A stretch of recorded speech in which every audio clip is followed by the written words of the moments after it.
Week 12 of the NFL season begins tonight with the Colts and the Texans, and this is a brand new Kickoff with Kelly.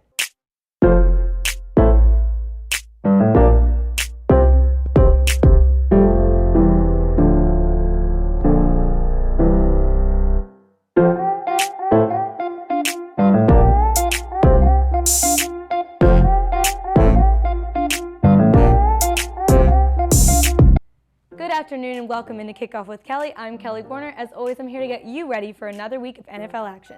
But first, let's take a look back at last week to see if I got anything right. But both are coming off wins and looking for a repeat, the Steelers and the Browns. But I'm picking Rudolph to guide the Steelers' sleigh to a win to bring their streak to 5 in a row.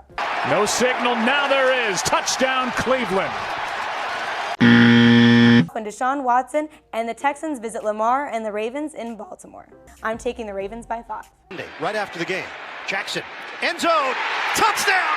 Seth Roberts climbs the imaginary ladder. When the Eagles face New England, fresh off their first loss and a bye week. I'm going Patriots here. Oh my gosh. Over to Edelman. He's loading up to throw it. He's going to the end zone, and it's a touchdown. Pittsburgh, I believed in you and you let me down. Oh well, at least I can count on the Patriots.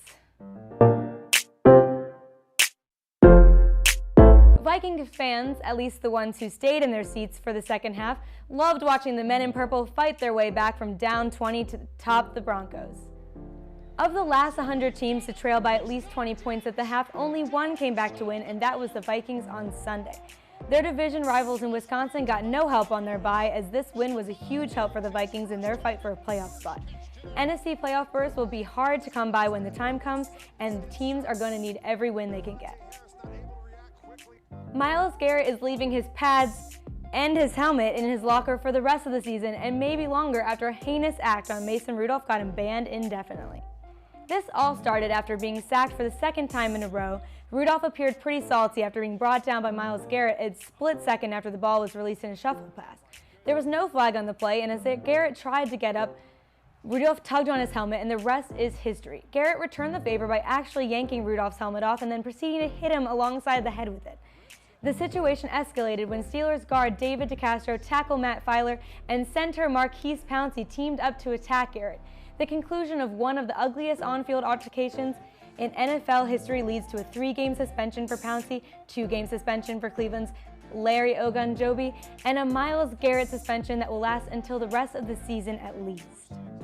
Moving on to this week, Thursday Night Football delivers a divisional showdown when the Colts take on the Texans for their second matchup of the season. This is a big one in Houston. Both of these teams are 6-4 and vying for the top spot in the division.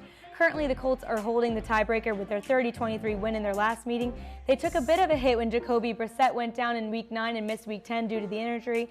As a result, the Colts fell to the Steelers and the Dolphins, respectively.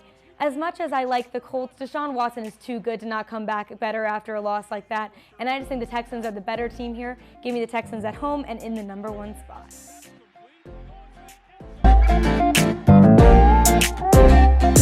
Now let's take a look at Sunday with this week's can't miss matchups.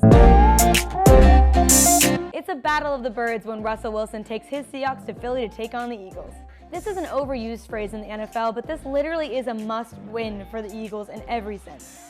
Just lost to the Patriots and no longer tied for first, this is their chance to grab a big win as the Cowboys head to New England. The Eagles also have a history of not being able to handle the Hawks. This time the game is in Philadelphia, and maybe the added incentive will give them a push. Call me crazy, but I'm going Philly by 2. The Packers are coming off a bye and leaving snowy Lambeau to visit sunny Santa Clara and the 49ers. The 49ers picked up another win on Sunday in their second close call with the Cardinals. San Francisco's run game is also hitting a ditch, which is 34 yards Sunday. The Packers may not be a one-loss team like the Niners, but that doesn't mean they aren't a force to be reckoned with. Mark it, the Packers are going to rain on the Niners parade in prime time.